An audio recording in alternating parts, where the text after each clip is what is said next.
Locked On Podcast Network and Odyssey present Locked On Sports Today. Is Mitch Trubisky really the Steelers' Week 1 quarterback? Will the Lions restore the roar in 2022? And Shohei Ohtani made the wrong call on which team he should play for. I'm Peter Bukowski, starting your day with the can't-miss stories and biggest debates in sports.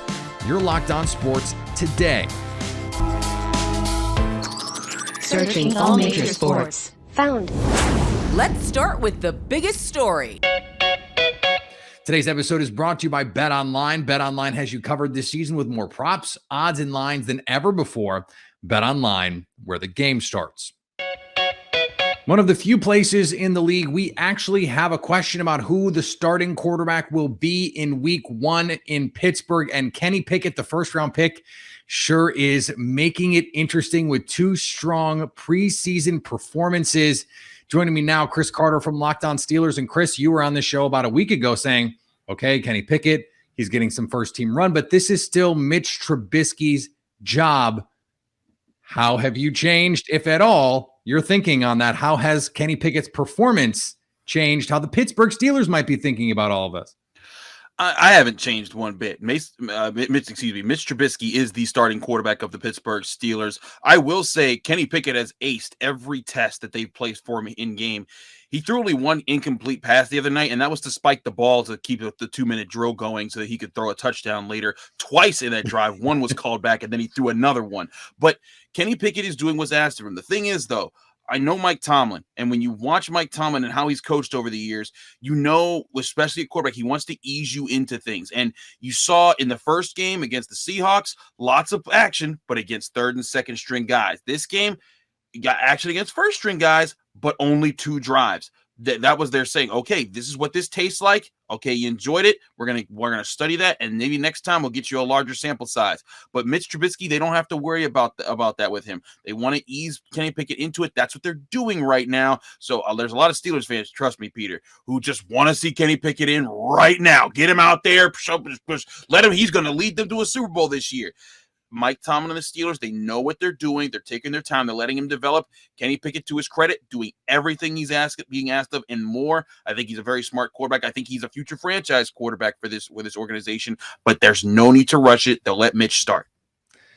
The thing about Steelers fans is they watched a rookie quarterback do this. Ben Roethlisberger did it once upon a time. So they go, hey, we can do this. We've seen this movie before. We've got the next guy. What could Kenny Pickett do over the next, we have 3 weeks before the Steelers kick it off in Week 1. What could he do to make Mike Tomlin at least think twice about this Mitch Trubisky situation? For one, if we're comparing to Ben Roethlisberger, Roethlisberger went in there. Remember, he was the third string quarterback once upon a time for the Pittsburgh Steelers, and it took an injury for Tommy Maddox to get him his opportunity to play some NFL action. I think the biggest thing is if Kenny Pickett, he's going to get a larger sample size against the Detroit Lions next weekend. If during that larger sample size, you see him still efficient and he throws some deep balls that the Steelers really like, and you see him not phased, I think Mike Tomlin's going to say, you know what, you are my number 2, and Mitch Trubisky's on a shorter leash than we thought we would need to have him on. But I do think this. At some point, the Steelers will give Kenny Pickett his chance, but they like what Mitch Trubisky's putting together. And Mitch Trubisky, to his credit, he's being smart. He's not making dumb mistakes. And he's had pressure in his face, and he's been escaping it. They like that about him. If Kenny Pickett's going to overtake him, it would take a phenomenal Week 3. And I don't mean 6 of 7 for like 90 yards and a touchdown. I mean like 40 for 40 for 5 touchdowns and 500 yards. And that's just, you don't get that in the preseason, which is why I'm telling you, it's not going to happen. But if Kenny Pickett finishes strong with a third consecutive really good preseason showing, there will be in the back of Tomlin's mind, say Mitch Trubisky, let's say he starts off, the Steelers are 4-2 or something like that. But in that 7th, 8th game, he has 3 interceptions. Maybe Mike Tomlin says, you know what, Mitch, good job today. We're going to let Kenny take a shot. And maybe then that's how the legend of Kenny Pickett starts as a professional football player. Because trust me, he's already a legend in Pittsburgh. It's worth noting Mitch Trubisky has never played every game in a season. In fact, only has gotten to just 15 games one time, and less than half of the quarterbacks who start the season end up playing in every game. So This is something where Kenny Pickett, there's a better than 50-50 chance the backup quarterback is going to play at some point. Maybe Kenny Pickett, Wally Pips, Mitch Trubisky. Stranger things have happened. Stay up to date on the Pittsburgh Steelers by subscribing to Locked On Sports today and the Locked On Steelers podcast on the Odyssey app, YouTube, or wherever you get podcasts. Thanks for making Locked On Sports today your first listen. Coming up, the Detroit Lions are building a winning foundation. No, seriously. Here's what to look for on BetOnline, your number one spot for all your gambling needs. Let's look at the NFC North's win totals for each team. Chicago Bears. Well, they're going to have a rough season, according to BetOnline. Win total set at 6. The Detroit Lions, they've got a little bit more respect on the total, but just a little. BetOnline has their over-under at 6.5. The Minnesota Vikings figured to be better than either, with a chance to go make the playoffs. BetOnline has their over-under at 9.5. But the Packers, their favorites to win the division. BetOnline has their over-under set at 10.5. BetOnline, where the game starts. Tampa Bay quarterback Tom Brady is expected to return to the team this week. Coach Todd Bowles said on Sunday. Bowles did not provide a specific date, but said it'll be early in the week. Brady has been away from the team since August 11th to tend to what has been described as personal things. Bowles said it was something agreed upon weeks ago, and the team supported Brady, who has kept in touch with the coaching staff during his absence. In addition to his current absence, Brady has missed 4 days of camp in late July and early August. He's been given days off in the past, but this is the first time in 23 years he has taken a significant amount of time away from the team during training camp or the preseason, and it has spawned all sorts of unhinged conspiracy theories. I have read all of them. Miami Heat forward Udonis Haslem is coming back for his 20th NBA season. The 42-year-old made the announcement Sunday at his basketball camp in Miami. I have decided to follow through with what me and my father had talked about, and I will finish what I started, and I will play 20 years, Haslem said. His deal is for 1 year worth $2.9 million. Miami extended the offer nearly 2 months ago, then waited for Haslem to decide between retiring and returning. Haslem joins legends Kobe Bryant of the LA Lakers and Dirk Nowitzki of the Dallas Mavericks as the only NBA players to play 20 or more seasons for a single franchise. This, according to ESPN Stats and Info. With the decision unanimously headed toward the defending champion, there was only one thing for Leon Edwards to do: finish the fight. With 50 seconds left in the fifth and final round, he did just that to win the welterweight title. Edwards delivered a head kick with his left leg that landed clean and turned out the lights on Kamaru Usman. The knockout unseated the champ, who was defending his title for the 6th time and attempting to tie the all-time longest UFC winning streak. Edwards becomes the first ever Jamaican-born champion with one of the most stunning knockouts in the history of the sport. She really is awesome. In her final postseason, Seattle Storm point guard Sue Bird became the oldest player in WNBA history to record a playoff double-double. 18 points and 10 assists Sunday in a 97-84 victory to sweep the Washington Mystics. She is 41, and both totals were high marks this season for Bird. Bird already held the record as the oldest WNBA player with a double-double in the postseason, having done so at 39 during the Storm's 2020 WNBA Finals win over the Las Vegas Aces. According to StatHead.com, just 3 NBA players have ever had a playoff double-double in their 40s. Kareem Abdul-Jabbar, the only player to do it at an older age than Bird, Karl Malone, and John Stockton. I'll say it again. Basketball will miss Sue Bird, and so will I. And on the diamond, the Yankees got a much-needed win in a game that saw some tempers flare. This is Stacey Gotsoulias of Locked On Yankees, and the Yankees won a game. It's a miracle. A true blue spectacle. A miracle come true. If you're old, you get that reference. Anyway, Yankees beat the Blue Jays 4-2 at the stadium, prevent the 4-game sweep, prevent the division lead from shrinking to 6. Now it's back up to 8. That feels a lot better. I know that's ridiculous. It sounds ridiculous coming out of my mouth, and it probably sounds ridiculous to you, but yes, 8 is a lot better than 6, so okay, feeling much better about this. In the battle of Alek Manoah and Nestor Cortez, it actually became a battle between Alek Manoah and Garrett Cole somehow, because Alek Manoah hit Aaron Judge with a pitch, and Cole didn't like that too much and came out of the dugout and gave Manoah a piece of his mind. Manoah waited till after the game to say something to the beat writers about it. Don't you love baseball? It's the best. Anyway, the Yankees' reward for eking out this last win against the Blue Jays? The Mets for 2, and Scherzer and DeGrom. We'll have a preview of that series on the next Locked On Yankees and a review of this series. Should be a good one. Is this the season they can restore the roar? In Detroit, they're on Hard Knocks. Dan Campbell is inspiring people across the nation. Viewers get to see Jamal Williams in all of his personality, glory, and, hey, by the way, quietly building a very nice roster up in Detroit. Joining me now from Locked On Lions, our pal Matt Derry. And Matt, there's been a little Lions hype. We have not been able to say that for a long time with this team. And so when you look at it, what are the reasons for fans to be excited that this year could be different? First of all, it's great to hear the positivity coming out of you, Pete. Love that. Love that. Look, the bottom line is you can do all the Hard Knocks stuff you want, all the Dan Campbell speeches and all the F-bombs and Jamal Williams and everything else. But the bottom line is yes, in the last 2 seasons, Brad Holmes, the general manager, has added some nice talent to the roster. When you draft high up, which the Lions have done over the last few years, you're able to get a Penei Sewell in the top 10, a TJ Hawkinson in the top 10, and Aiden Hutchinson in the top 2.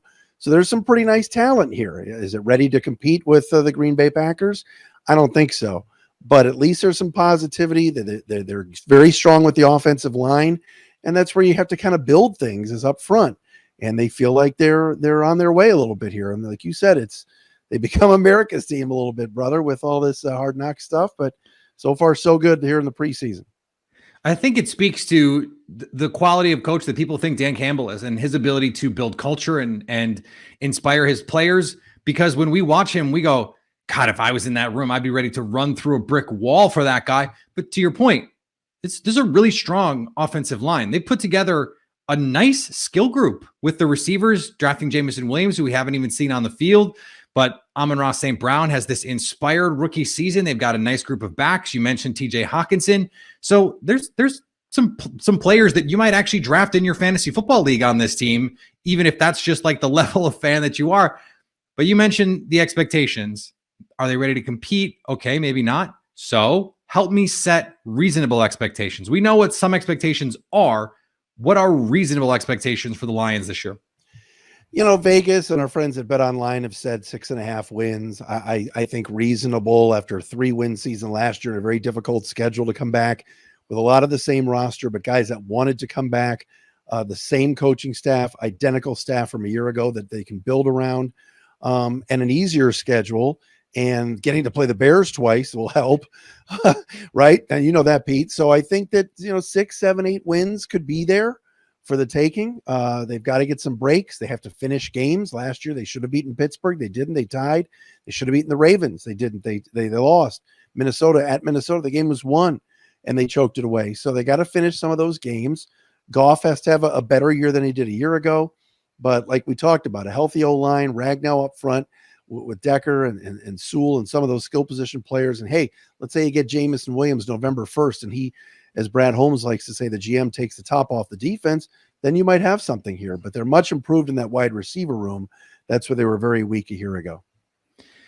What do you think in terms of tangible benefits? We know the sort of intrinsic benefit of having a rah-rah head coach. Is there tangible benefits to what Dan Campbell does for this team? Because he seems to have delegated a lot of the football stuff to his very, very impressive staff, a lot of former players. Aaron Glenn is a hot name to potentially get a head coaching run here in the next year or two. What do you think the on-field benefit is from someone like Dan Campbell? Well, and this, Peter, being in the NFC North. Detroit has been a whipping boy for so many years and a butt of so many jokes. And Campbell provides some entertainment value for sure if you're watching Hard Knocks, but inside the locker room, and when I talk to some people inside the building, they all say everybody's on board. Everybody is in lockstep with Campbell. Dan is in lockstep with his general manager, Brad Holmes. There's no infighting, whether it's John Dorsey, Ray Agnew, guys in the front office, Chris Spielman, all these guys that maybe want to chime in and say, hey, listen, let's draft this guy, or let's trade for this guy, or maybe we don't want to keep this guy. But Brad makes the final call. He's got the ear of all those folks, but they're all on the same page, which for years here in Detroit has always been a bugaboo. They just have not been able to be connected. And so, yeah, that should result in some better results. I think, like I said, last year, the schedule was murder and the roster was not very good.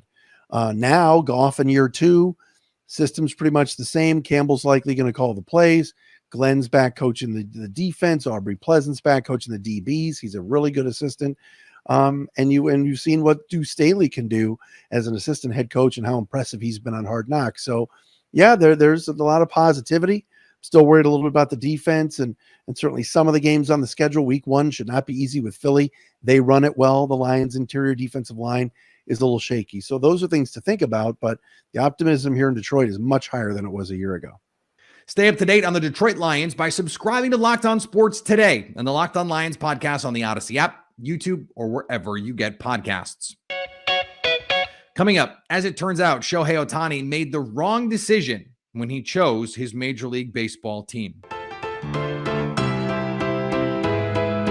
Shohei Ohtani does it all. He is a one-of-a-kind great in that he is as talented at pitching as he is at hitting, and he is doing things we have never seen before. Ty Dane Gonzalez and Kobe Patnode cover the Mariners every day for Locked On Mariners, and after the M's swept Ohtani's Angels, they had a hot take about a decision Ohtani made a few years ago. And Shohei Ohtani can say whatever he wants. He regrets the decision he made 5 years ago, 100%. He'll tell you no. Oh, I made so How many can great you not? friends. I wouldn't change. I wouldn't trade it for the world. Yes, he would. Because Shohei Ohtani, not a moron. Made a bad decision, not stupid. So he's leaving. I mean, if he signs back up for the Angels, then yes, he is officially stupid. But he's not going to. He's going to go play for the Dodgers or, the Giants, a real team.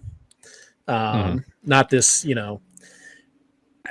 I mean, I don't even know what to call it. Not this T-ball team.